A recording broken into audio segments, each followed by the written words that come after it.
This hers? Tell me! Yes, I think it's... Yeah. How'd it get burned? How'd it get burned? How'd it get burned? How'd it get burned?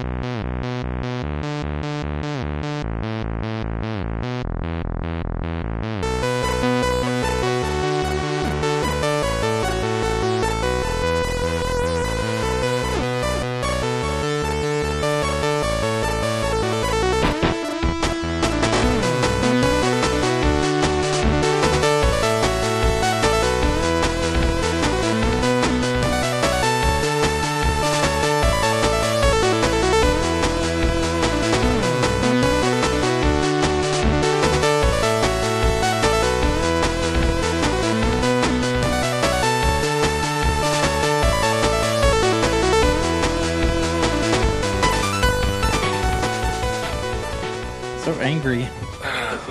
Feel like you're a guy about to lose his job or something. Damn. How's the job search going? I got an interview on Friday, so nice. It'll be my third time interviewing with them. So, The third interview. Yep. That's like the second to last one. I have like one job that like usually you like go through like 2 or 3 tiers of interviews. They're gonna have the like the president of the company listening in the background while they go over my technical skills and like whatever else they do in interviews. So it's like they're combining 4 tiers worth of like phone interviews into one, and then they want to meet me afterwards. I'm like, ugh. Do you want to know my guide to interviewing? What's your guide to interviewing? So every job I've ever interviewed except for one I've gotten. Same here. About to blow your guys' minds. So you go into the interview and you sit down. They, thanks for coming in, and they shake your hand. I'm like, cool. I was like, before we get started, is it all right if I ask some questions first? I have a couple questions. They're like, hey. I'm like, what are you guys looking for in an employee? And they're like, we're looking for this, this, and this. And then you just answer those for the entire interview. They're like, what do you think you bring to the company? And you're like, well, I bring exactly what you just told me. And at the end of the interview, they're like, oh, yeah. And then they interview you. I mean, that's the same thing like every like how to interview website says, but like I can't do it. Like I go in, I'm like, oh, I don't know. I do stuff. You ask them first, though. If you can ask them a question, ask them what they're looking for, like what they want in their ideal candidate is like, and they tell you, and then you just answer those questions. No, I get it. It's all on the job posting too, and like I still can't be like, if Matt's not being awkward, Matt's not being Matt. Take what they said and like reapply it to anything. Like even when I'm totally qualified for the job, like I don't know. Yeah, just tell them exactly what they want to hear. I hate the open-ended questions where it's like, give us an example of the time that you were presented with adversity, or like, give us an example of like inconvenient customers or inconvenient coworkers. Because it's like, I don't sit here and dwell on this shit to where I like have it in my back pocket where I can whip it out. Like, what's your greatest success in your job? You just always, whatever it is, it's made the company more money. So when they're like, what's your greatest success in your, what it is ever you do, your spam bot job? You're like, well, I redesigned our entire spam system to increase our sales by 10% monthly. And they're like, holy shit, that's really, really good. We should hire you. Can somebody call over there? And then they call over there and they'll be like, no, but I think it works. They're not allowed to say anything. We really want him out of here, so we'll agree. They can just confirm yes or no that you work there. Yeah. And the times you work there. Yep. So I just use, like, if I just make up a position at Arkham House Games and I use that as 2 years experience on any application I put in, and James just confirms I'll just say no. But you're on my resume, by the way, so you might be getting a call. Ooh, you got to tell me that before, because I get phone calls from people I don't know all day long. It's all right. They haven't given them my references yet. Right. So, but I have told you before. Sweet. But anytime they're like, "What's your greatest blah blah blah," you just say that you increased sales by a certain percentage. I always use that one. I have that on my resume already, so I can't use that. They didn't read your resume. They did not read your resume. They did. We talked about it. No, they did. They very rarely. I've talked to like 8 different recruiter companies. Be like, "Oh, you worked for that?" And I'm like, "It's on my fucking resume." Yeah, I've had like 8 different recruiter companies go like, "So your resume looks really good. If you could just give us a couple of references and we could check out, it'd be great." And I'm like, "It's at the bottom of my fucking resume." So I just email them this. I just copy and paste it out of my resume and email it. When I was a manager, I would literally go in and I would get a phone call and I'd be like, "Hello," and they're like, "Oh, you've got like 2 interviews a day." And I'm like, oh, okay. They're like, their resumes are like in the office somewhere. I'm like, oh, okay. And then they just come in and you just don't read the resume. Shoot the shit with them. Yeah. look them in the eyes, don't break eye contact, and before you say anything, lick your lips. Really slowly. Get them real juicy. Is this from Art of the Deal? Yeah, just get those lips real juicy because they don't like it if you have a dry face, man. You're sullen and dry lipped. Yeah. Grab the pee. Then at the end, we're going to handshake them. You put your other hand behind their elbow, pull them in, and kiss them on the cheek. And then Matt's not here next Tuesday because he was arrested. If it's a woman, you kiss her on the mouth. Just go for it. Grab her by the... Grab her by the pussy. Oh, man, that's going to be a tagline for everybody for a long time. I can't believe that.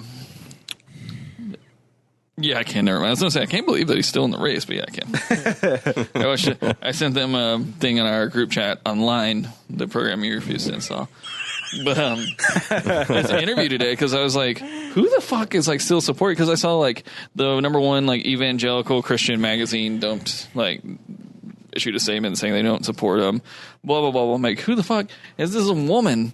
And she's like this 50-year-old woman, and she's like, whatever Trump wants to do, Clinton wants to chop up aborted fetuses. Oh yeah, and they're like, I saw that interview. Yeah, and they're like, what the fuck are you talking about? And she's like, I just think God can use anybody. God used the harlot in the Bible, so God can use Donald Trump.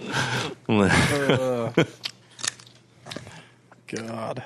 And she like literally face palms at the end. That was very nice. Yeah, I wish I was a TV interview. I'd be like, can you just say that you're just a piece of shit? That's all I want you to say on TV, please. Wow. Yeah, I don't know what happened to this board. It's peaking like crazy. I don't know what this is going to sound like. Are we recording? We are recording. Oh, shit. Hope none of you support Donald Trump. Donald Trump forever. Nintendo Dreamcast is politically asexual. We support no candidates Yeah, It's and have no Nintendo... political views. I don't think we're going to lose a ton of people talking shit about Trump right now. I mean, yeah. maybe like I think he's going to win the election. That's 100% truth. yeah, no, I agree. This is my greatest fear. So Because Hillary supporters don't give a shit, and Trump supporters are super fired up. So, guess which ones are going to go out to vote? fanatical, like a bunch of demons. So, this episode, we need to be a little bit more concise and entertaining. I did get a negative review from Tim Parsons. Hurt my feelings, Tim. I really thought all the dinosaur fucking would just reel you in. You would be very entertained there, and I'm sorry that we let you down. Was he like personally offended by the dinosaur fucking? Like, I don't know. No, I think he meant we were like tangential. There was no cohesiveness to the last episode. Because we've talked about horrible things on this show, but it's all sort of been wound together by the movie review and sort of taking steps. we've been getting looser We've been getting looser. Loosey goosey Yeah, with the dinosaur fucking. His concerns and complaints were not unfounded. So yeah, but as much as they stung, but they did ring true. It was the most hurtful thing I've ever read about this show. James was super salty. I had tears in my eyes. oh, I'm enjoying Sour Patch Kids. nice. They look delicious. Shane is enjoying a delicious Red's Apple Ale. I've got some of those in my fridge. Thank you. Do you have a bunch of teenage girls in your house as well? My wife bought them, Hate everybody in the world. but I do like them. I'm not like too manly to drink those. I just So what is it about the Red's Apple Ale that draws you to it? Is it sweet, refreshing flavor? It's not bitter. It's not bitter? I don't like bitter. That's all. Fair. Moving on. I don't like beer, but I like that. It's not beer, so. Yeah, do like liquor though. Vodka. You want to tell us what you've been playing this week, Matt? Ooh, Oh, cohesiveness. Yes. Welcome to the Nintendo Dreamcast, Episode 3, Season 2. Or did I skip one again? episode 2. Episode 2, Season 2. Reboot O Ween. Reboot O Ween. 2016. That's right. Unfortunately, we're not doing 4 movies this time because nobody wants to do 4 weeks in a row in October, which I tried to do. But we're kicking off Reboot O Ween 2016 with Wicker Man. The reboot still starring Nicolas Cage.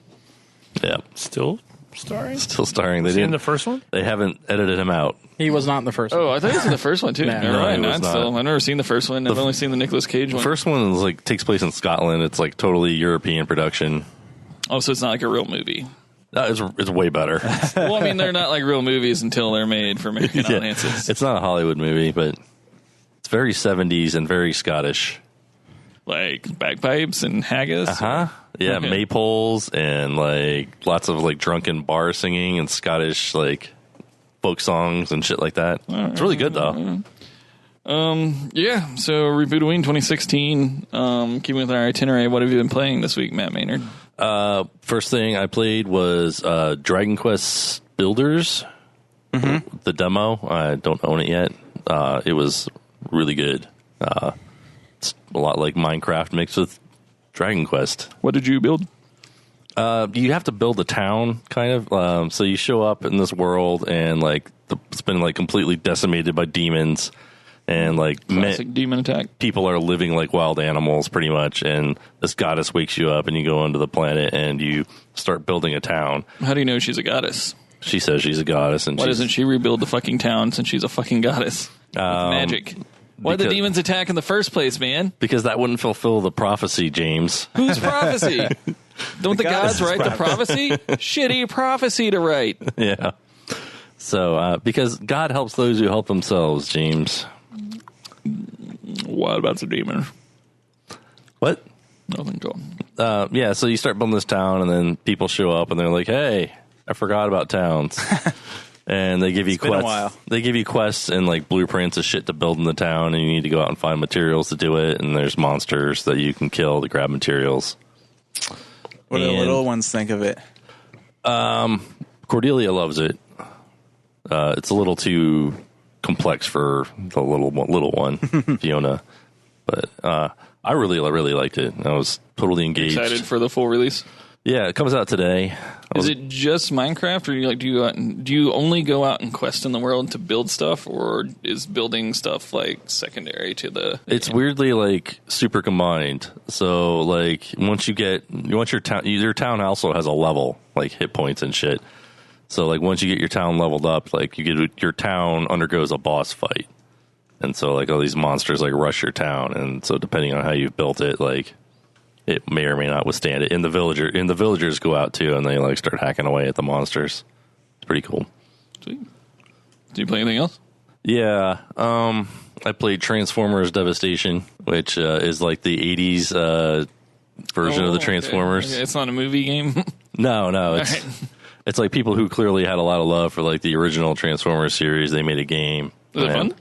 Yeah, it's really You fun. play it on PC console? Console and PS4. It was one of the free games this month. Isn't it kind of like a side-scrolling beat-em-up, sort of like in Streets of Rage kind of fashion? No, Or it's different? 3D. Oh, It actually reminds me a lot of Mega Man Legends, oh, okay.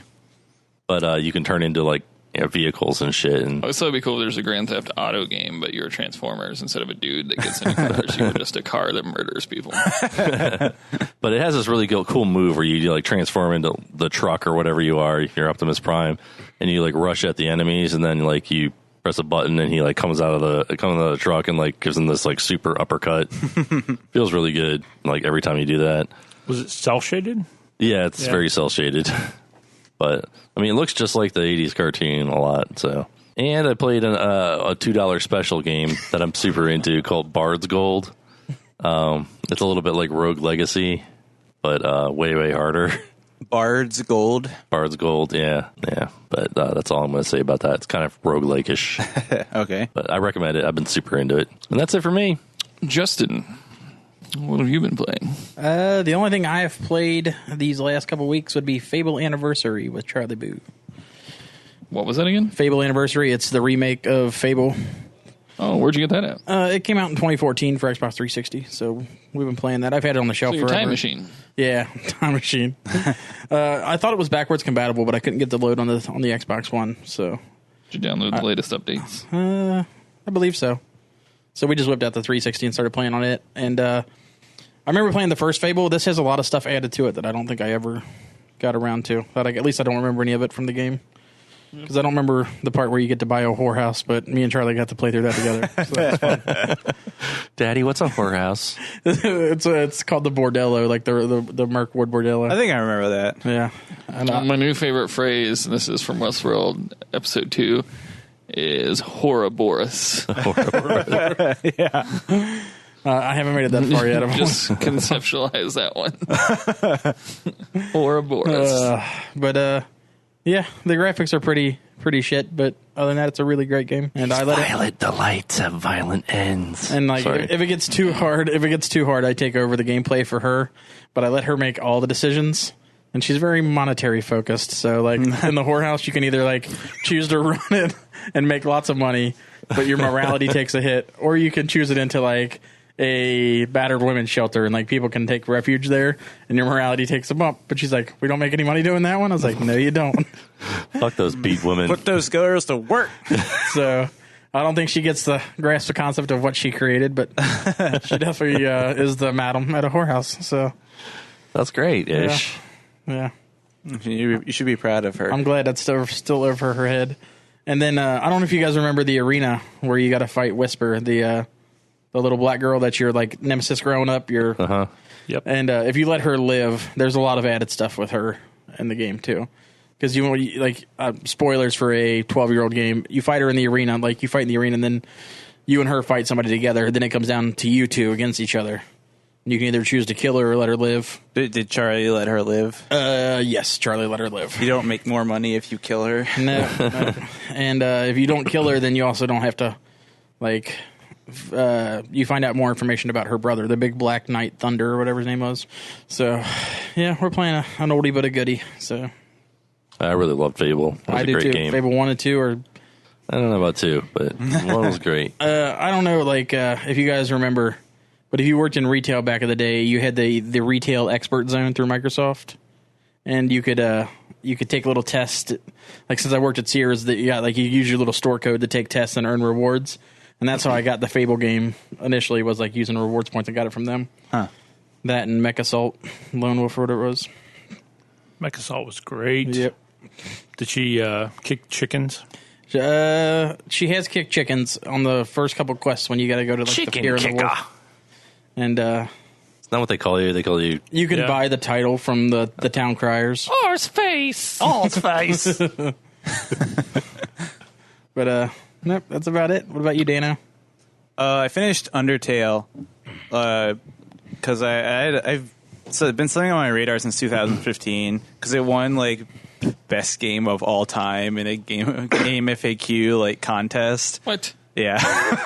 It's just because I had a really dedicated Reddit community at the time, and it's just like, you know, they just got all the Redditors to like go online and vote for this one poll, and but it's actually not a terrible game. It was kind of slow getting into it for me, but near the end it starts to like make a little more sense, like why people think it's a good game and stuff like that. And it's not very long, which is something I kind of value in a game sometimes, where it's just like, let's get this over with. Yeah. I've gotten my emotional investment out of it. I'm ready for the ending. Other than that, I also tried out Life is Strange, because that's another one of those games that I heard about in the last like year or two, like getting really high ratings and stuff. Is that the episodic one? Yeah, it's the episodic Okay. game that Square Enix put out, and it's about like a girl in like high school that sort of like figures out for some reason she has the ability to rewind time, and much to my disappointment, she doesn't really use it very much for very, or at least not for very interesting things in the first episode, because that's all I really managed to play through.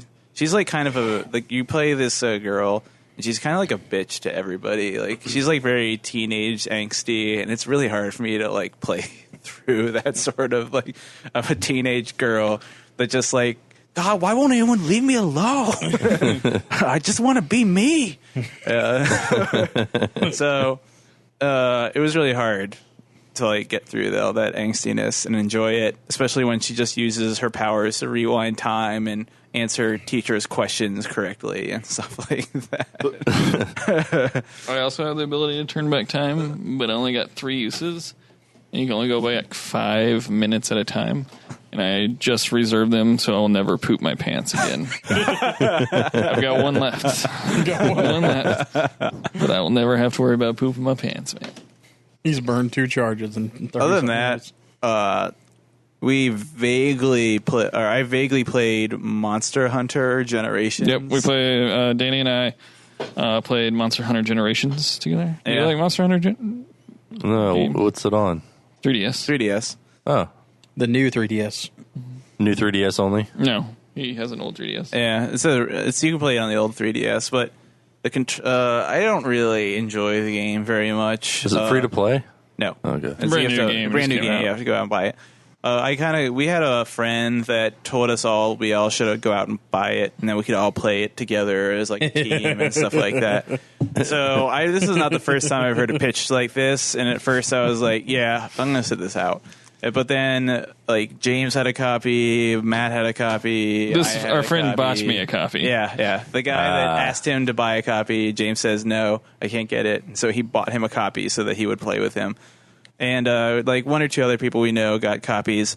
And I was sitting there, like, I know I'm going to regret this, but everyone wants me to get this game. I'll just do it. I don't hate the game. Yeah. But I'm not, like, biting at the bit to play it. Yeah. My problem was that I like it when we play it as a team. Like but like the friend that initially got us into it, his idea was that we would all like level up on our own and get all the cool gear in first one player mode, and then we could go together as a team to fight the big stuff. And it's not what I was expecting, because I have like, if I'm like at home by myself playing video games, I'm not going to be playing 3DS. I'm going to be playing like Xbox One. That's my problem. Yeah, that's the other thing is I had an XCOM Impossible playthrough I was doing, and I was finishing that up. So that was I like enjoyed playing that game much more than I did this 3DS game, which in my opinion has not very good controls whatsoever. It's very.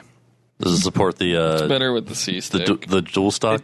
It does support the Circle Pad Pro. You should get one of those. They're only like $13 from That's what Japan. I was like. I should get a Circle Pad Pro. That way I can control the camera without having to They're very take my nice. hands off. As a new controls. 3DS owner, the controls are fine for me. Yeah, he has that little. He like nub. for some reason the camera is not L and R. Spin the camera. L and R do other things, and the only way to spin the camera is either use the nub on the new 3DS Circle Pad Pro, or actually there's a button on the screen that you can use to spin the button. So you have to like take your hand off the controls, and it's not like a time-based strategy game. It's all like real-time action. So I'm not like a monster will jump behind me. I'm like, mother. I like take my hand off of the actual attack buttons just to hold the button down to spin around so I can see behind me. And there's no like quick spins or anything like that. So then the monster attacks and jumps across me again. I just spent half the game just spinning my camera just to see this damn thing. That was the best thing they ever added to the original Resident Evils was the 180 spin. You remember that? That was a lifesaver. If they had that in the game, it would be a lot better. If you want to borrow my Circle Pad, I guess I could lend it to you. No, I really don't need to play this game, honestly. When they redid Resident Evil for DS, it was so much fun because you had to blow in the dude. Well, Yeah.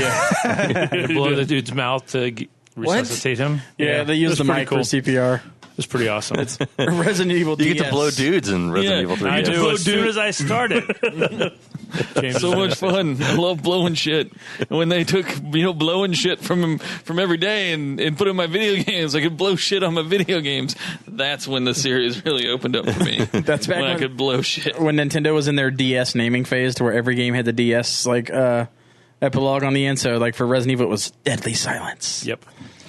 I don't think I've played that one. Oh, it's good. It's good. It's just a remake of the first one. Okay. That's everything I've been playing. I've been playing a couple of games. One was Monster Hunter Generations, which Danny has brought up. I liked the game pretty well. It was fun. It's definitely a lot easier to control with the new 3DS. My problem is I don't have any, just like Danny, I don't have any urge to play it on my own. Like there's no single player aspect of the game. And when I play with like Mickey, who has been playing it, he has like level 1000 gear, and I'm just like, okay. Yeah. So I just stand there while like they murder everything. So I'm like, eh. Yeah, that's the problem I was having is the one time we all played it together, both Matt and Mickey had both like gotten the next like to like the second or third level of armors, and they're like, we need to farm these monsters for like the fourth level as armors. And, all right, it's going to kill me in one hit. So I'm just going to stand in the back and hold my shield up so I don't die and fuck it up for everybody. Super fun. Other than that, I've been playing the new Gears of 4. It's very How was fun. it? It's good. Me and Shane have been playing together. It's the only time I played it, so I haven't played the campaign yet because I was kind of hoping somebody would want to play through the campaign because I enjoy that game campaign multiplayer. I'm down for that for sure. Sweet. But we played Horde mode Sunday for like 5 hours. It was pretty dope. While we watched the Debate, which was Horde mode and debate. we did But not do well. What I like about it, and I didn't play multiplayer Gears of War besides the first one, but I don't know if they've updated Horde mode or what. It's pretty much like tower defense now. So you pick a place, you have a base. Each wave you get like for when you kill stuff you get energy and you can turn in that energy into your bank and then the engineer can build stuff in the base, which is really, really cool. So there's classes now. There's a heavy, a soldier, recon or a scout and a sniper. And so I played a heavy because we quickly found out that if you put a turret up high and just put a guy on the turret, you can kill a lot of shit pretty easily. Shane is my bitch, so like when my turret's almost out of like bullets, he comes and puts more bullets in it. Or if it's getting, if it gets hit, he comes and repairs. So he's pretty much my dedicated like I don't know, like Bullet servant. That's like butler. the engineer from Team Fortress. Yeah, like a butler type. And then there's a Bullet Butler. I don't know what the sniper's like. What is this? Does a sniper just start with a sniper rifle? Is that Pretty much, and they get like a lot more energy if they do a headshot. and then the scout, if he picks up the energy, he gets extra energy. Extra bonus, yeah. Oh, cool. So you can build up your base faster. It was a lot of fun. Like, Yeah. I initially was like, I remember playing horde mode, just waves of enemies and you kill them. But the whole like building your base aspect is really, really fun. Yeah, people have been telling me it's a lot like how Zombies is on Black Ops. I haven't played Zombies since like the Black first Ops Black 2. Ops. Yeah. But yeah, it's the way they have the class system is phenomenal. And Makes it a lot more fun. when you progress through like multiplayer and stuff, your characters level up. You get more powers and stuff as you get as you level up. You also get an in-game currency which you can use to buy chests. Now, my biggest at first, I was kind of upset. The only way to unlock multiplayer content is to get these coins, and then you buy random packs that have random skins and stuff in them. But it's all That's a lot like Plants vs. Zombies. it's all purely cosmetic stuff. So if you don't have any of the unlockables, you know what I mean? Like, you're not missing out on anything. It's just your dude looks cooler. So And I played about 25 hours this weekend, and I had one elite pack. Was all I was able to afford. Damn. It was terrible. And I got a really bad skin, so you can kind of like Hearthstone. You can dust them. the stuff, and I dusted like an epic skin for a weapon that looked terrible, and just got the new Marcus Character. which you'll see now. But yeah, the new Marcus skin. I want the I just want the soldier skin. The guy that has that one on. Yeah, the what was he was Just soldier. yeah, but he had a name in Carmen. It was Carmen. Carmine? Yeah, because he died. Like there was a whole thing where you could vote whether he died or not at the end of one of the. Yeah, there were like 4 Carmine brothers, and Yeah. Did 3 he of them live? died in the first 3 games. He lived. He did live, I think. Yeah. and but there were shirts that said either way. Save All right. Carmine, or Because I played through all Gears, but I don't remember a vote.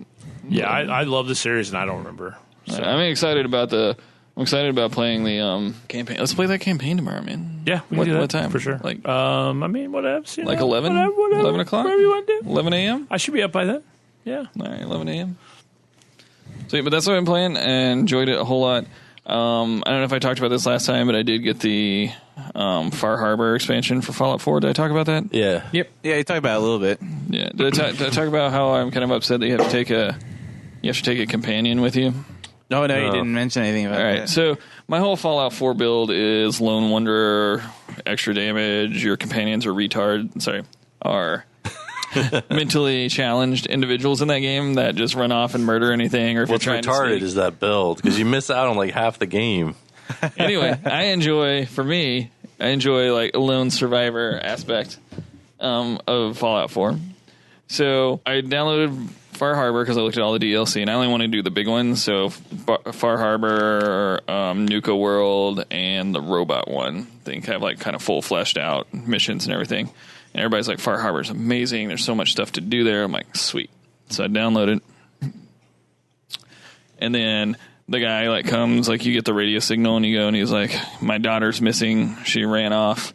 I need you. I'm an old friend of Nick Valentine's. He told me to contact you, blah, blah, blah. I'm like, all right. And you go and talk to him. He's like, yeah, me and Nick did this case back then with this dude and like ended up going to this island and stuff. And I'm like, sweet.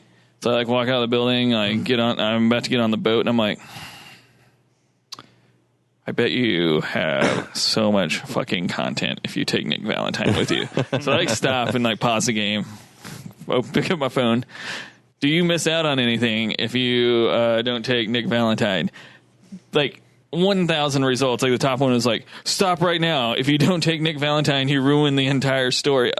Evidently, he unlocks like 12 quests by himself if you take him there, and like all kinds of like dialogue trees, and like the main quests all have different outcomes with him in your party. I'm like, fuck, because I don't want to miss out on stuff. You know what I mean? Yeah. Like, this is the first time I'm playing this like expansion, so I like go like. I can't find them fucking anywhere. And finally, I like look up like if you can't find them and you're on the console, you have to go build a bell in every one of your, your communities, and you can ring the bell, and it brings everybody in that community to the bell. So like I finally like built a bell somewhere, and I sent him there. He's like, hey, what's up? So I took him in my party, and as soon as I got in my party, I just looked at my damage. Like, oh my guns, like.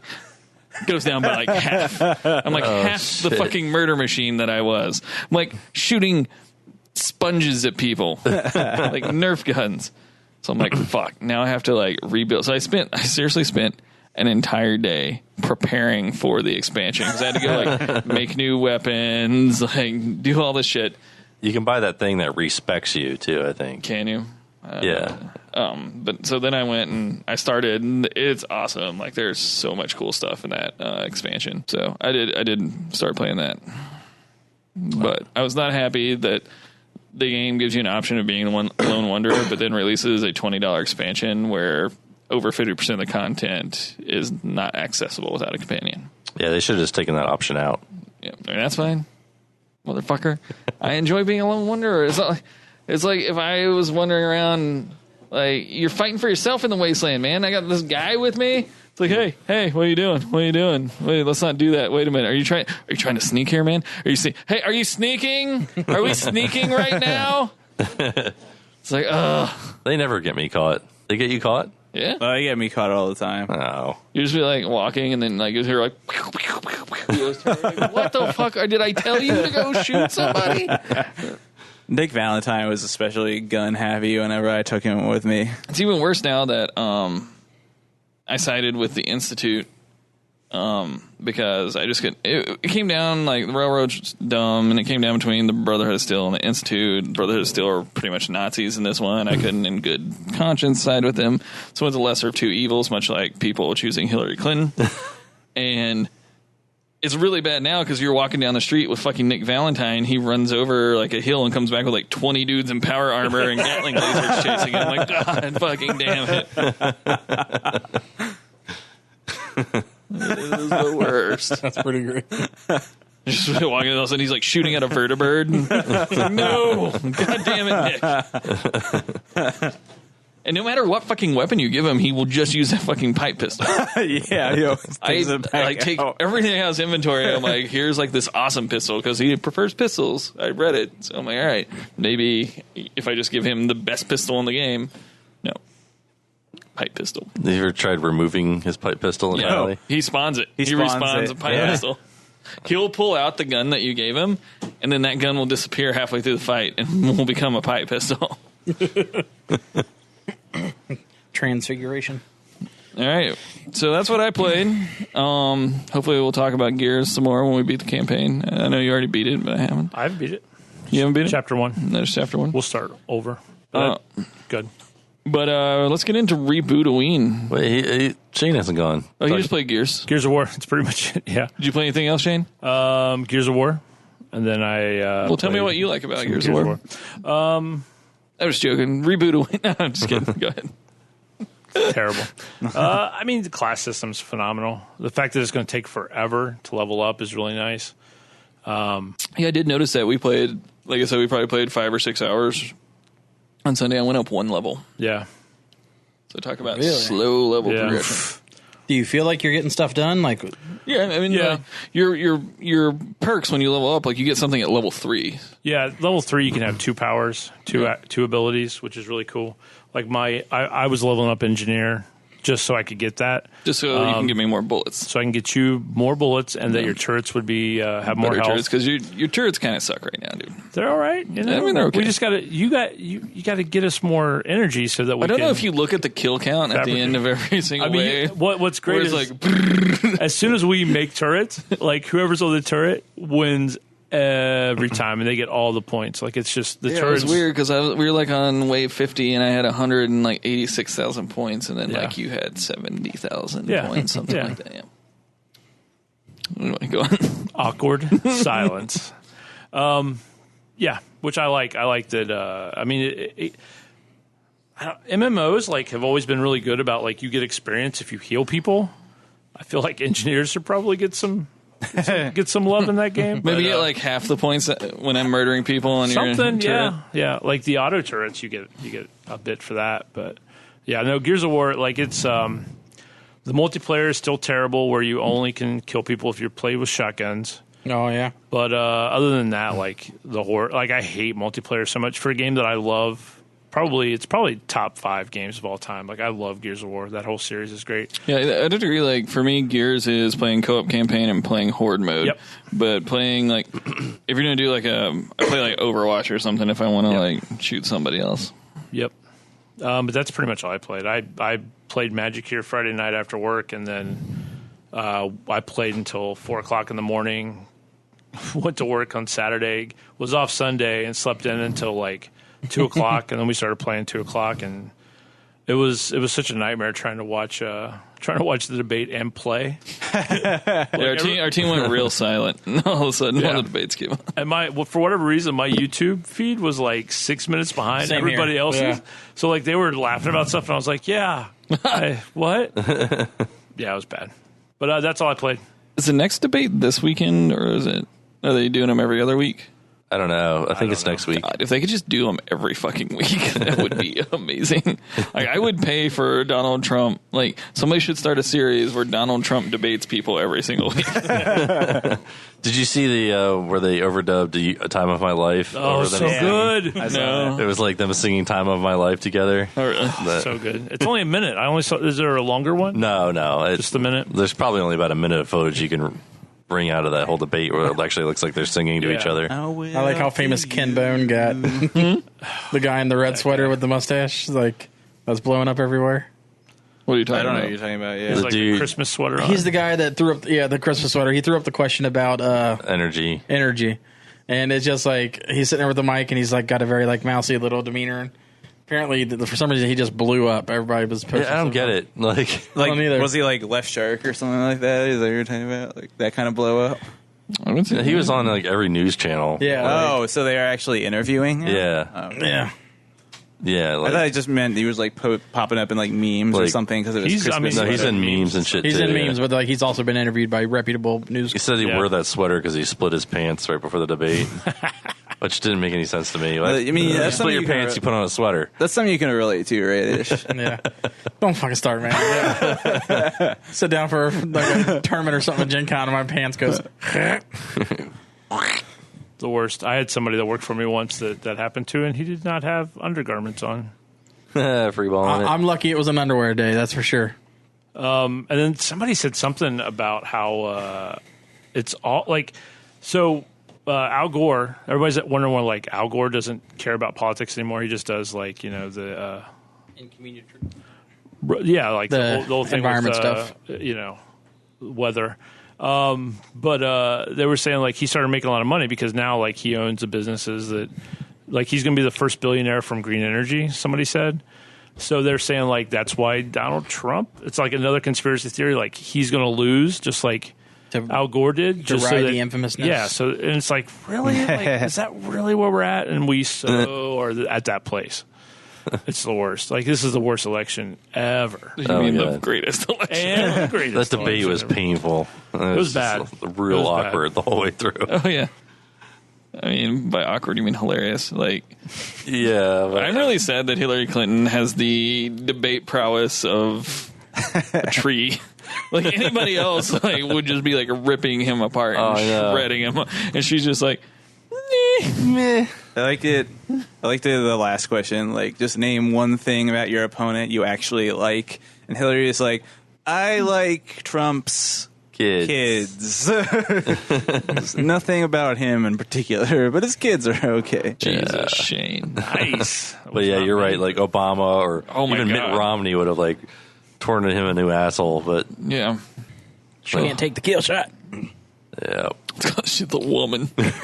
Just needs to grab her pussy and get it over with. Jesus Christ. because she's dying of pneumonia or something. Oh yeah. Oh, that video where she spits in the glass is the worst.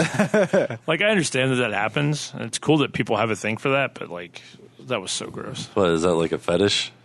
I don't think it's a fetish. I mean, it's probably a what fetish. shit are you watching? No, like, there's a whole thing where she spits her... Like, apparently, if you're, I'm saying, like, way too much. If you are sick, people will spit their phlegm into a glass instead of actually drinking from it. Yeah. And they caught video of her doing it. Like, I didn't even know it was a thing.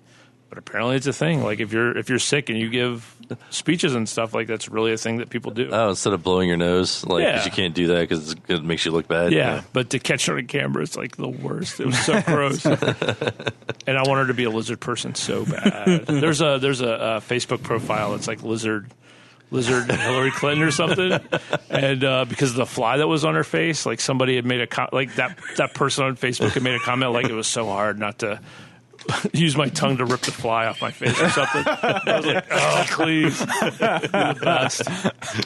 Reboot O Ween 2016. Wicker Man. Two-Face was in the opening scene. Did anybody catch that? Two-Face. Which one? Aaron Eckhart? Aaron Yeah. Eckhart. It was like that his like Nick Cage's partner. No, was he? Like No, I think he was just a sexual dude in the... I think he was just a dude, yeah. Because I saw him and I was like, is that really him? And it's still... let's look at According to Wikipedia, At the James end. Franco was at the very end. Yeah, James Yeah, Franco you and guys- Jason Ritter I didn't- were at the other I one. didn't at the pick end. up I watched on it that. on YouTube. I watched the extended, but it wasn't in the video, the one that I watched. Yeah. I watched the one on Netflix and Yeah. Yeah, I watched the one on Netflix. I understand why that scene was not in there. It was bad. What's the scene? So it's the girl... Well, are we allowed to do spoilers? Oh, yeah. I mean, All right, we're It's gonna a talk. So- 10-year-old movie. I think we're good. So Lily Sobieski, who doesn't do movies anymore, and the main girl who was like the girl that got him to the island, Rowan. are in No. New York. I Honey. think. Moon or Moon. Oh, Willow. Willow, yeah. the names of these women are just going to kill us. But they were in a bar and they were just like hitting on James Franco and whoever the Jason Ritter. Yeah, like I think were they cops? I think they might have been cops. I think they were cops or Yeah. security guards or something. They were but they were just hitting on him like, "Hey, come back to Honey foreshadowing Island to do what they were going to do. Let's have a movie where we kill people for no reason and stuff." It was bad. All right, Danny, take us down. Reboot O Ween. So, I wonder. This is like based on a book, right? Yes, The There's Ritual. a book called The Ritual that's loosely based on the original movie. This one actually moves even further away from the book. All Apparently. right, because there's like so much that I felt got lost in translation somewhere in between like scripts or the conversion or something. Yeah. Like the first thing is it starts out with him in a diner and he's looking at some books on tape and he finds one called Everything's Okay. And Yeah, I didn't get that. he buys it. The only reason it's weird is that he freaks out later because they steal it out of his bag or something like that. Yeah, and I expected that to be in the original one, which I watched second. And as far as unless I missed it, it wasn't. I was So I like- don't know what that was all about. Okay, the first the whole first 15 to 20 minutes of the movie will always be a mystery to me because Yeah. he's like at a diner and then he gets a Everything's Okay tape and then they just show him giving tickets out to people because he's like a motorcycle cop. Yeah, he's like a motorcycle cop on the highway, With like chips. the desert highway. Yeah, like it's chips, like highway trooper or something like that. And he's like following behind this one car, and there's like this doll falls out the window or something like that, and he like pulls them over, and he's just giving the doll back to the girl because she's like acting out, and the mom's like apologizing. He's like, "Oh, it's no problem." So the car is like pulled over on the side, and then the girl just throws the doll again into the middle of the road. Who was that girl, by the way? It looks like she grew up to be somebody. I have no idea who that was. But the girl throws the doll again, and Nick Cage like walks out into the middle of the road to go pick it up. Just like really slowly, like leans down, picks it up, and then like out of like this truck just slams into the parked car. Like, did he not? I mean, he was standing in the middle of the road. Did he not like look both ways? And it's like a desert road that just stretches on for miles. Yeah, there's no way he didn't see that truck coming a mile away. Does he not see a truck coming? Like, worst cop ever. It's not clear why the truck crashed. It's like because he was standing in the middle of the road. So I feel like maybe the truck swerved to avoid hitting him. But at the same time, like they never go into it. They don't say like maybe he was like drunk or fell asleep at the wheel or something like that. It wasn't in the original either, so they added that and it has no purpose whatsoever. So then he's like the car. There's this little station wagon that just got hit by a truck and it's on fire. And the only way he can get in is through the back of it, and he smashes it open with his helmet. And there's this girl sitting in the back seat, and he's like, grab my hand, grab my hand. And the girl just looks at him like, no, I'm not going to grab. She's like, she doesn't even look scared or terrified. She looks like looking at him like, what the fuck are you doing? Like, why would you even be doing this right now? Like, totally unappreciative of any kind of effort to save her life. And then the car explodes. And it just fades to him and his, like, police academy sweats at home with, like, some like, lady cop that obviously wants to jump his bones comes to, like, check on him and ask, like, how he's doing and stuff like that. And then they, like, go into there's, like, they never found the bodies that were in the station wagon. And they're, like, the car was completely unregistered. And all kinds of stuff like that. So you're sitting here like, what the fuck? Did he imagine those people? Did he find like an abandoned station wagon on the side of the road? Or you know what I mean? I'm like, what in the world are they talking about? Yeah, he keeps having flashbacks to that moment, but it's all weird. And there's nobody in the car, and then like whatever the fuck the first 20 minutes of that movie will always be a mystery. Yeah, I'm guessing they were people that escaped from that island. Like, maybe it was the girl that was supposed to be in the... hunt them down and kill them with a semi-truck? Yeah, that's the only explanation I can come up with, and it doesn't make any sense.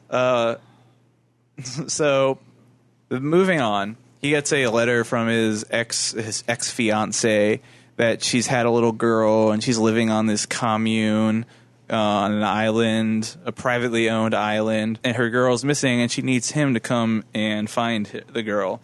And he was like, sure, why wouldn't I do this? Why not? Yeah, it's like, whatever. So he, like, bribes a guy that has a like a water plane to, like, just drop him off on the beach. And then he's like, don't worry, I'll give you $100. You just drop me off on the beach. No one will ever have to know that you dropped me off, and you can keep your nice, cozy relationship with these people. And so he's like walking up the island. I don't know what his plan was, but they're like, we've never seen you before. And he's like, oh yeah, I just came in. They're like, how did you get here? And then he was like, and he's like, did the pilot drop you off? And he's like, oh, he was just trying to, like, he doesn't even, like, he's like, no, like, nah, like, he's like, oh, you caught me. Yeah. I'm about to try and offer an excuse for this guy, but yeah, he totally just dropped me off. This guy just went out of his way to drop him off, and he just bitched him out right away. Yeah.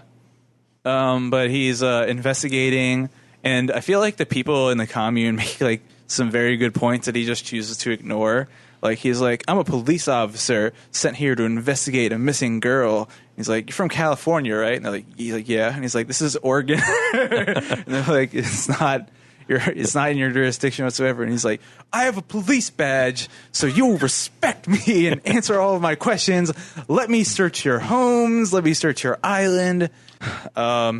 But it's just like all women there for the most part. There's like some dudes, but they all look all mangled and nasty. Like they all have like bee sting wounds and stuff like that. And they don't speak for the whole movie. They don't speak. Yeah, no one says anything. My favorite part is that the men every time you see men in the picture, for the most part, they're gathering wood. He even like stops. He like there's like a guy with a truck on the side of the road or like some sort of wagon loading just big sticks into a wagon. He stops to help the guy load sticks. Like, well, they're building branches. the Wicker Man. That's like their only that's job what I there. that's what I think is funny. Is like, here, let me help you build. Let me help you collect the resources to build the cage you will eventually burn me in. So I just thought it was funny that he was just on the side of the road helping these guys kill him. But I mean, it unfolds very stereotypically. He's like investigating. No one will answer any of his questions. They're all super evasive. He like eventually finds some evidence that they had a very poor harvest and they're going to need to do a sacrifice to the gods of fertility to get a better harvest. And he expects that Rowan, the girl he's looking for, is going to be the sacrifice. And at the very end, I mean, we don't really talk about it very much. It's like very stereotypical. He jumps into like a flooded catacomb and someone locks the door behind him and he spends the whole night just holding on to it like, oh, fuck, this is the worst. Also not in the original movie. Like, The no entire reason to add time, that. he's like slowly going crazy. He's like popping pills the entire time. And like Willow, for calling him there and asking him to help her find her daughter, she's like the most uncooperative person ever. I don't know why he was like dealing with this woman that just like would refuse to like answer any questions in a straightforward manner or anything. It's like, I'm looking for your daughter. Can you just give me information? But he like eventually learns that Rowan has actually hurt his daughter with her. Like she got pregnant and then ran back home. And at the very end, the Sister Summer Isle reveals the elaborate plot to him is not so much that Rowan is a sacrifice, but they need to sacrifice someone who is a stranger to them but related to them in some way. And he had to come of his own volition and choose to stay of his own volition for the sacrifice to work. So they tricked him into thinking that his daughter was going to be the sacrifice to make sure he stayed the entire whatever. He filled all the requirements needed to be a sacrifice. And he's like allergic to bees. They figure that out super early. Like he's like, I'm allergic to bees. And then he runs. He's just like biking around the island. And he's like, holy shit, total beehive like farm. And he like accidentally drives into it and then just starts running in a random direction. It's like, this was the direction of the rest of the beehives. This was a bad idea. Like almost kicking beehives over as he's running. So when they finally, the entire movie also, he's been like knocked out a couple of different times and he always checks his gun to make sure all the bullets are still in there. But at the very end, Willow reveals that she had taken all the bullets out of his gun right before the final sacrifice scene. And so he's got an empty gun. He's trying to shoot people with it. And they take a hammer and break both his legs. That was pretty violent. That was some, what's the movie with Kathy Bates? The Misery. The Misery shit right there. That was gross. And then they put a little helmet over his head, and there's the famous, not the bees! Not the bees! And then they just throw him in a burlap sack and drag him to the Wicker Man. And when he sees the big, robotic-looking wooden man, he's like, oh my god! Oh my god! And there's like all kinds of chickens and goats also caged in the Wicker Man as they like slowly raise him up pulley system wise into the head of it, and they just burn him alive in there. And I mean, that's the whole movie. There's not a whole lot to it. Well, in an interview that they interviewed him in like 2012, and he claims that he was playing it as a comedy, and was explained the movie was to be like a dark comedy, and so his overtop acting was as if it was supposed to be a comedy, and that he originally had wanted to like have like a handlebar mustache and like a cop suit and whatever. Stuff. That's some Tommy Wiseau shit. Yeah, that's what I'm saying. He said that he played it as a comedy, and then they cut it as a serious movie, and that's why it didn't like translate. No. I heard something where like he's in Snowden. He's in the new Snowden movie, and somebody that watched it said like the whole time they were watching it, they were like, he thinks he's the star of this movie. Like that's why he acts the way that he does. God, he's the best actor ever. I love him so much. He was the wrong actor for that movie, for Wicker Man, though. Wicker Man was. I mean, I read Liam Neeson was considered. They should have went with him. He would have. That would be interesting. Well, I don't think the movie itself is very interesting. So. No. Well, really bad acting makes you like. I thought everybody was like everybody. I was suspicious of everybody because everybody was such a bad actor. I was like, "What are you doing right now? Like, why would you do that?" And like, you don't call federal authorities when a kid gets kidnapped. Like, that's the first thing you would do. Yeah, right? federal crime. Right. So he's a bad cop. Just a bad cop. Yeah. I don't know. As soon as he got there and people started lying to him, he should have been trying to leave and come back with like reinforcements. I mean, what did he want to do? What is he expecting to do by himself? He had like 8 bullets. Resident Evil type situation, man. Yeah. Trying to find a typewriter. Let's see. I think the biggest crime is Lily Sobieski hasn't been anything since 2012. She stopped acting. Really? I looked it up. Yeah, I love Lily Sobieski so I much. know. She was really good in Eyes Wide Shut. She was so creepy. But no, like she became a mom, I think. She just wants to take care of her kid. Got that mom bod. Yeah. MILF. But I don't know. Why did they hobble him? Why did they kill the pilot? Like, Oh yeah, I forgot about that. They busted the radio and then just let the sky plane sink into the harbor. Yeah. And killed the guy and Was like it sewed because his the pilot mouth was the only shut. one that saw him coming to the island?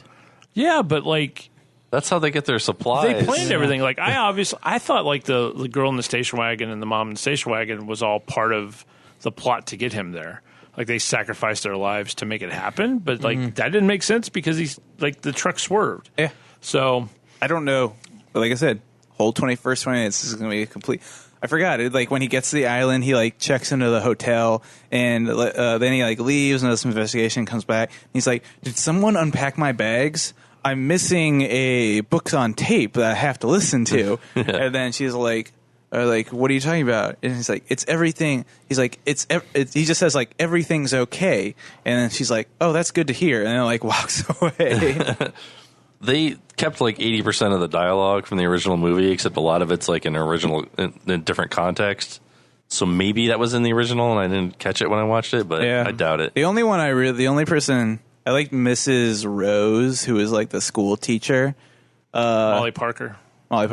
She was calling him the Don Quixote, and he's like, "Oh, Don Quixote, still chasing after windmills." I see. Yeah. And he just straight up punches ladies right in the face. I forgot about. Because the original, it's like mostly dudes. Yeah. It's like a whole village, like with men Well, the and samurai women. guy is like Christopher Lee, right? In the first one, like it's a He's the cop. Like he's the cop that Christopher goes. Lee is? Yeah, he's the good guy. oh, okay. It was like he was always playing bad guys in horror movies back then. They wrote that movie with him in mind, kind of specifically because he Gotcha. wanted to play a good guy. So I believe But yeah, he's there's the cop. that's right. How he infiltrates the ritual at the very end is everyone wears costumes. And there's this big, stouty, big woman who has like a full bear suit costume that she wears to the rituals. So he just punches her in the face and starts trying to put on her costume when the barmaid also attacks him. And she's like probably like 100. That was Honey. That was Lily Sobieski. Oh, it's the same character? Yeah. Oh, Yeah. I thought it was like the barmaid helper. I think it was Lily. I think It was Lily Sobieski. Yeah. Oh. So like the big lady he punched out got up again? I don't know if she got it back. No, she was out. Okay, yeah, that's he what ended I'm up talking taking her about. Okay. costume. Yeah, Yeah. like there was the big lady that like kind of owned the place, and there's Oak or something. I think her name was like Oak. the smaller girl that was like kind of awkward and weird that helped out around the inn. Yeah, that's Lily Sobieski. She was like, "Wah!" She Yeah. like rushes him and like She asked him to, craze. when you leave, can you take me with you? That girl. Yeah. Yeah. No, you're right. Christopher Lee's Lord Summersisle in the Okay, original. cool. But he like. What did he do? He like drop kicked her or something, and she slammed backwards. Yeah, into it was the real wall. violent for no reason. Just kill him. And why not have your gun out? Like, why have your gun under the bear suit? Like, I was like, what are you doing? Like, obviously, these people are up to some crazy shit. Yeah. I don't know. Yeah. It was like If somebody gave me $40 million and was like, "Hey, why don't you make a movie?" You get to punch bitches. Yeah. And then there's the school scene was super creepy when they're teaching all the girls about how evil men are and stuff like that. And then he opens up Rowan's desk and a bird flies out. One of the girls is like, "We put him in there to see how long he could withstand the suffering." That scene's in the original, and what they did was they tied a beetle to a nail, and so they said that the beetle goes around and around the nail until it gets stuck. And then Nick Cage looks at Miss Rose, the school teacher, goes like, "Why the fuck would you let them do that?" Nick Cage. So what's Reboot O Ween for next time? Fright Night 2, the reboot. They did a The sequel to the They reboot? did a sequel to the reboot. It's on Netflix. So we Does it watched have- That's the one with the lady is. Is she from Buffy? She's from Buffy or something, isn't she? Is it the same characters from the Fright Night reboot? I don't think it's Anton Yelton. Oh No. man. May he rest in peace. That sucks. Yeah. That has sucked. So it'll be awesome, though. I haven't watched it yet, but I hope they bring back the werewolf from Fright Night 2. Oh, I've seen it. I think I bought it on Xbox forever ago. Jamie Murray. What was she from? What she look like? Dexter. She was on Dexter. Is that Was it his sister? the wife? Or No. The woman from Buffy? the wife? Yeah. What is she from? Old. Yeah, she's in Dexter. She's she's like the crazy lady in season 2 of Dexter. Oh, the titty vampire. I don't know. That's what his sister calls him. Yeah. She was in something else. I think she was in a Whedon thing. I know, you could probably just IMDb or Wikipedia. I don't have time for You're that literally on the internet on your phone. Spartacus. I like that you have a wallet attached to your phone like my mom. I want to get one of those cool ones that's like the Bill No. Foldy. Again, my wife does that. Yeah. Fuck you guys, man. Is there like a tampon holder on that? You know what? I stand by my female brethren. Oh, she's H.G. Wells from Warehouse 13. Oh, that was probably it. Yeah. Fuck yeah, she was great in that show. Oh, you're talking about Miss Rose? That's where I recognized her from, yeah. No, What's Molly Warehouse? Parker's different. What's Warehouse 13? Molly Parker was in. She wasn't in Warehouse 13? I thought she was. Is that No. the show where they put all the Yeah. weird Where sci-fi Edgar Edgar crap? Allan Poe's pen can make all kinds of Yeah, there's this fucking- government fucking warehouse amazing. where they house all kinds of magical or dangerous artifacts they found, and Sounds like a sci-fi filler show. Molly Yeah, Parker I think it was a sci-fi was thriller in- show. Was she in Deadwood? She was in Deadwood. She played. She was the wife of the dude. She gets on Laudanum. That's not that woman. Isn't it? No. No. Molly Parker, the girl, the lady played Rose in Wicker Man. But she was also in. She was in. Crap. Oh, man. Warehouse 13, Allison Scagliotti. She was cutie. She's Who's very Allison hot. Scagliotti? She's the nerd chick in Warehouse 13. Yeah. Her and Shannon Wood were my two end-all be-all celebrity crushes. She was one of those nerdy girls that really was nerdy in real life. That was Yeah. really cool. Liked cool stuff. She crossed over on Eureka a bunch. It's pretty cool. Yeah. oh, was that in the same universe as Eureka? Yeah, Eureka and Warehouse 13 are in the same canon. Oh, really? I didn't know that. Yeah. I didn't I don't watch remember either of those those shows very crossovers. much. They're so good. Yeah, Farkle. What's the nerd's name from Eureka? Cannot remember. I remember watching Eureka. I like how they had to reset the timeline 4 times. Yeah. That show got pretty deep at the end when they came back and the kid wasn't autistic anymore, but all kinds of other shit was bad. So they kind of just chose to do the dick thing and keep the kid being normal and let everybody else suffer. Which show? Eureka. Oh, I didn't watch. Never seen that show. Look dumb. I watched a couple of the first season or second season. Yeah, this is season It was 4. very monster of the week for the most Yeah. part, but there was some fucked up times, and they're Yeah. so we have to accept that we fucked everything up. Yeah, they go back in time. It's not all peachy. They fuck something up and they realize they can't fix it. They're just well. Yeah, kinda neat. There's a part where everyone has a happy ending, everyone's story arc resolves, and people marry the stuff people are supposed to marry, and everybody's happy. And then there's a natural disaster, and they're the only way we can avoid this from happening is make sure everyone is unhappy and go back in time and then change it so that no one is actually happy. And they're all right, I guess this is our lives now. Or don't they accidentally go to an alternate universe or something, and they have to pretend They accidentally one of them messes with one of those Einstein Rosen bridges, and it puts them back in the 40s when it's a military base there. And so the black guy showing up in the 40s at a military base, so he gets harked on pretty bad. And then like the woman's there and they don't have much power if any back then, so they had to deal with a lot of that stuff. Was there a musical episode? I believe there was of Eureka. There was an episode. I remember the episode of Eureka where, for some reason, like the one who's the nerdy chick that always shows up, Felicia Day shows up. Felicia Day's in that and one, yeah. she had a whole iPod of music that had subliminal messages in it to inspire her or something. And the monster of the week was that the subliminal messages got like uploaded into Eureka's like music sharing software, and so every song in the ever had subliminal messages that made you want to fulfill the lyrics of the song. So there's like one guy's like, I'll stop the world and melt with you, and so the guy invents a device that just stops time, and it's just for all eternity. It was like the stupidest stuff. God, I forgot Brad Dourif was in fucking Deadwood. Deadwood was so good. Deadwood was good. I'm telling you, Westworld is going to go down as like one of the greatest TV shows of all. I mean, the first the part Holy that I watched, shit! Episode 2, just like I wish you guys have watched. Right, do you want to talk about Westworld? It was good. Have you watched both episodes? So here's. So spoiler free. Talk about Westworld. I can't talk spoiler free because I have a pretty big theory about what's going on after I saw the second episode. Okay, well, I want to talk about it. So you can talk. It will not keep me from watching both episodes. Have you seen the original movie? Yeah. I have not. I watched the sequel the other day. We're going to talk about Future it that World. way. We're going to put a spoiler alert right in here. If you haven't watched the first 2 episodes of Westworld yet, do not listen any further until after. I say we say goodnight, then talk about Westworld so people can like cut off right now. Okay, that sounds good. Yeah. We have anything else to talk about? Seems a bit Can we just extreme, talk about Westworld? Yeah. We're going to sorry, our one listener, Tim, we're going to spoil Westworld, so be ready. Yeah.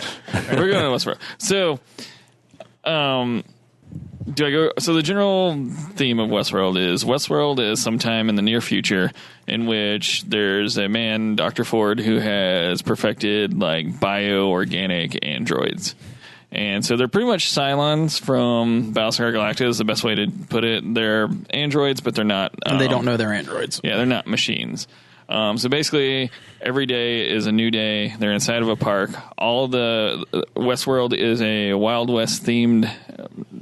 I guess it is It doesn't even Amusement seem like park. amusement park in a way. But it doesn't even seem like it's a new day. It seems like the androids are just living the same day over and over. Yeah, that's what I mean. It's the same day. But the androids, like everybody in the park is an android, and they don't know that they're androids. They're pretty much perfect representations of humans, down to like everything, flesh and blood, pretty much for the most part.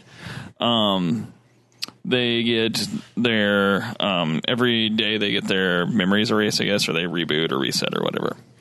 So I don't want to go too much into it. I just want to talk about my theory for the show. So this is why I watched both episodes twice, because when I watched the second episode, I caught something. If you watch where William, the McPoyle, where he's coming into the park, you know what I'm talking about? Oh, yeah. So at the beginning of the episode, when it opens up, there's a different Westworld logo than at other places in the park. So it's the logo from the original movie. When he wakes up on the train, they have like the logo on the back. Oh, I didn't notice that. And then when that. he enters the train to go into the park, there's the old Westworld logo as well. I was like, that's really weird. And so he goes to the park, and he passes the whorehouse, and that other lady is out there, and the Union soldiers are out there. And when he noticed in the first episode when they enter the park, neither of them are out there. I think those are different storylines. And like, when they're like, the last thing you have to do is choose a hat, and he like takes the white hat instead of like the black hat, like 99.9% sure that's the Man in Black. And that is his, like, they're showing how he was created, because they go on to say that he's been there for 30 years, you know. Yeah, that's kind of cool. I'm pretty, like, 99% sure that's the Man in Black, and that he falls in love with that girl. And remember, and later in that episode, he says, like, we're at our truest self when we're suffering or whatever. So I have this theory that he, like, goes to Westworld, falls in love with that girl, and now he's just like trying to get like shock them into like memory or break them free or whatever.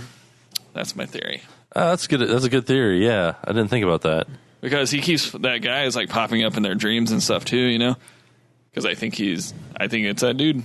I would expect that But I went back and cyborgs would have been like less advanced than they seemed in that scene. Yeah, it hasn't said that the park's been open for 30 years, but it's just that the Man in Black's been there for 30 years. So I don't, you know what I mean? Like, I don't know how long the park's been open or whatever. Right. My theory is that, when they were like, that man gets whatever he wants, like he's a VIP. My theory is that something happens when he's there, and I think that town, like that steeple at the end that's sticking out of the ground, I think that's the original Sweetwater, and something happens, and probably like the town, like something goes crazy, or like in the original movie, one of the gunslinger bad guy becomes self-aware and like kills one of the guests and like hunts the other guy down and tries to kill him. Yeah. So I think that's probably what happens, and that. So he pretty much got like a lifetime pass. So the show is actually like a sequel kind of to the original movie. Right. That's cool. And I think that guy fell in love with Dolores, and he's like trying to get her to waken up in the maze or whatever. Maybe like because he says once I find the maze, like we'll never have to leave again or whatever. So maybe he's gonna like he knows a way to make them self-aware or something. Yeah, That's an interesting theory. I didn't think about that at all. It seems like he never interacts with any of the other characters. Yeah, you never see him in a scene with any of the current like timeline people, like what's going on. So we'll see. I mean, that's the one thing. The only thing I could think about was in the first episode they showed the really old dude who was like all jerky and stuff. Isn't he in a scene with the like brown skinned chick and the? I just make The only two that you specifically see him in a scene with are Dolores, and the other two people, like Kissy, who isn't in the casino when William's in there, and somebody else. But remember, they make a point of saying, like, when the black girl is, like, not doing too well, they're like, put her in for recall, make the other girl the, like, head of it, because she's done this role before. And when William walks in, she's the one that's, like, on the outside. Okay. So that's pretty cool. That's actually makes the show a lot more. I'm only about 30 minutes in. Because the one thing that I like when I was like watching the show, like the violence and the shootouts are not like they're not very like they're jarring at first, like just to wholesale murder people, but they're like humans can't get hurt because like when he's like in that Mexican town and he's just like blowing everyone away, it's not badass because I mean he's still an awesome shot, obviously, but it's not badass because he can't get hurt back. Yeah, but then I think you realize that what he's trying to do is like he has great affection for like the people there or whatever, and he's trying to free them. So it's kind of like he started out as a white hat and becomes like this like menacing black hat dude. And who plays this character? Ed Harris. Ed Harris. Okay, that's I figured that's who you were talking about. In the first episode, the guy that we're talking about doesn't show up until the second episode. He's one of the McPoyle brothers from It's Jimmy Simpson. Yeah, I remember him being in it. But yeah, like 5 minutes in, Shannon Woodward kissed the naked chick. So that was pretty nice too. Yeah, that's a pretty good kickoff. I already mentioned this to James, but and it's not like it's anything original because there's already people talking about it online. But like one of my favorite things about the show so far is there's always player pianos playing in the background in the saloon. And they don't play like player piano songs. Like in the first episode, like 35 minutes in, you like listen to the player piano and it's playing Black Hole Sun. Oh, really? Yeah, and then they play Rolling Stones. And in the second episode, when they're in the whorehouse or whatever, it's playing it's No Surprises by Radiohead. Yeah, I didn't catch that one because I don't know. I heard Paint It Black. The Paint It Black. I'm gonna say like I have like a love-hate relationship with Paint It Black because it's not a bad song, but it gets thrown in fucking everything. That was a good version of it, though. Yeah, especially like Call of Duty Black Ops has like ruined that song for me. No Surprises piano version is super sweet. Though. Yeah, it was like it starts out on the player piano, but as like the saloon shootout goes down, it turns into like a full orchestrated song version with like violins. The music in that show in general, like the opening theme, is really well done too. But I like really, really cerebral sci-fi that's not just like special effects, but there's definitely like the one thing, like as we go forward with like virtual reality and stuff, like Westworld does really good. Like once you get to the point with like virtual reality and like video games, like what kind of person does it make you? And you're just like murdering people or whatever. There's a lot of cool questions that it brings up, and I like the way that the world is built visually, and I like how they store the androids, like when they go down to cold storage, and it's just like it's a shitty, like wet, gross and they're mess. like bioorganic enough where like remember like with the black girl, like oh she's got some kind of infection, so let's bring her in and like clean her out or whatever. Yeah, she had MRSA in her stomach. I thought it was really awesome that scene where she wakes up, like they're talking, and he's like, not me, I'm clean as shit, and he's like fuck you are. He's like, soap is mechanical, motherfucker. You gotta get bubbles going. And when she like gets up and runs away, and the guys are just like, "Oh shit!" Like those guys I totally fucking put her to sleep. Does she look like she's? Does she look like she's in sleep? Does she look asleep? What's her name? I don't know, man. Like, oh, put that down. But yeah. The dude that the writer guy, which is hilarious, when he's like, I've got a new thing, like Ouroboros, when he's describing his stuff, which that was awesome. And then the guy's like, no, I hate it. And he's like, isn't there anything you like about it? That was so he's sad. like, what size are those shoes? So pathetic. And he's like, I like those shoes. Just give me those shoes. That kid is totally It's a young version of him, right? Yeah. That's what I thought. I think too. he's made his family and put them in there, which is interesting. They did a cool. There's a Entertainment Weekly that came out this week where they did an interview in there, and they ask about some questions like, "What prevents like two guests from hurting each other? Like, could I murder another guest?" And they said that there's like a Good Samaritan program. So if like I tried to murder Shane and Danny was a android, his programming would prevent it. Like he would immediately step in. So it's not 100% foolproof or whatever. Right. So if you can outwit the androids, you can murder somebody else. Right. Why couldn't you kill somebody else? Well, like the one guy was like, what do you think, wondering if they're real or not? And he's like, one way to find out. And he like points his gun at him. And he's like, we're eating dinner. Yeah. Dinner. Can we finish our dinner? I like the way the guy treated the like homeless prospect. Like that's a good way I talk to homeless people, man. Because I'm sure like the first time that guy went to the park, he was like helping that guy and like went on his wily like go. He's just like, seriously, go the fuck away, fuck off, fuck off, fuck off. When I first moved to Cincinnati, every homeless person I was like, oh yeah, man, let me get you like, can I get you $1? Like, whatever. And now I'm just like, go the fuck away, fuck off, don't even look at me. The one that came to the door, you're like, no, go, bye. What the fuck, man? Nope. I watched all of Blunt Talk with Patrick Stewart, and that is an amazing TV show as well. I've heard good things. I haven't seen it, though. It is hilarious. Is it about weed? No, it's he plays a guy named Walter Blunt that is an ex-British soldier that sort of got semi-famous for being injured in war and wrote a book and then turned it into a journalism career. What's it on? Stars. Or Amazon Prime. And so he just hosts like a nightly talk show, and it's some of the funniest shit ever that he does. Like Patrick Stewart just makes the whole show. That show's super dumb, but I kind of like it. Son of Zorn. Oh, I haven't watched it yet. Is it good? That's like the new like Cartoon Network sort of show, right? It's real dumb, but it's worth watching, I think. Where it's like He-Man living in our time. Yeah. Like that. It's about as dumb as the premise sounds. But What was it? What was that show on Comedy Central back in the day about the? Sorry, I'm not going to think of it. Crodman Dune. Remember that show, The Adventures of Crodman Dune, about the? I don't remember that. Like a alien bug face. It was like Hercules He-Man stories with like creatures were in it, but they weren't aliens. It was just. I've never heard of this show. Yeah, what are you talking about? It was a pretty good show back in the day.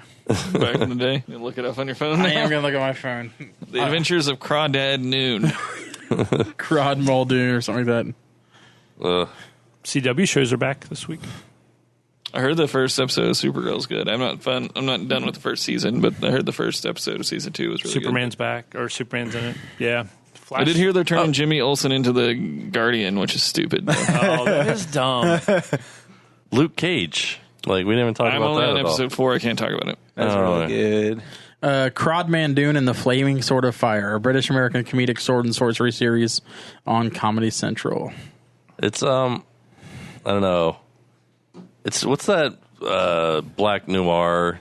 Blaxploitation. I think I remember that show. It Now. It was a has, total Like failure Denzel of a Washington, show. Devil in a Blue Dress. It has Like, the style of that is like so much like that. I don't know. It kind of Really? put me off. I love Luke Cage. Look on the far Yeah, left, it's amazing or on the so far far. right, the black dude who's in everything nowadays. I forget. What was it? The guy from Central Intelligence. I like that poem. There's like, here's the girl in the white yeah. shoes. That's him. She'll take all your money and drink all your booze. I never saw that. Yeah. She doesn't have the cherry anymore, but she has the box it came in.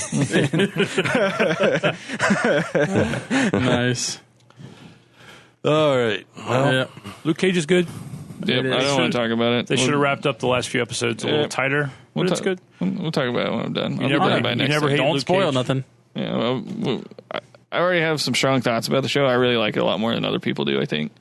And I actually disagree with a lot of the negativity based towards like people complaining about like the black aspect of the show. And Oh, stuff. I have no No. issue with the black No. aspect of it. I think they did a great A lot job of with that. people- So cool to like Right on, brother. throw really- the hoodie stuff in there. Yeah, it's like really fuck contemporary. yeah. Fuck you. Fuck you. white Like all the people. history of I hate Harlem white stuff. people. I like that too. Yeah. It's good. I can't wait for Iron Fist. Iron Fist is going to be so fucking good. I just sent the teaser trailer to the chat group. I didn't know if they'd seen it. So good. Yeah, teaser trailer looks dope. Yep. And they I saw put like that. Defender in there, like in one of the Flash scenes. Like it's so going to be so good. All right. Good night. Boy. Wait. Bye. No, Oh, dude, it's done. Nintendo Do the sign Dreamcast off. podcast at gmail.com. No, Send us an right email. Come check us out on our Tweet Facebook the page, D. Nintendo Dreamcast, and tweet us the D, Nintendo Dcast. Bye. Boy. Bye.